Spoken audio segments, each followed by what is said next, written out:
And here's I will show you how to set up call forwarding in iPhone. On your iPhone, go ahead and open the settings app and scroll down. Tap on apps. Under apps, scroll down and tap on phone. Here, tap on call forwarding.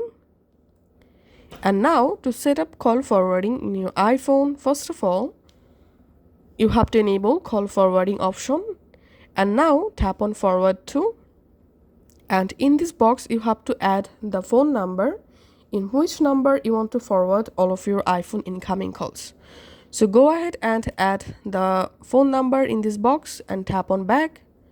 And after a few seconds, the number will add and save into the forward to box, and you have successfully enabled call forwarding in your iPhone.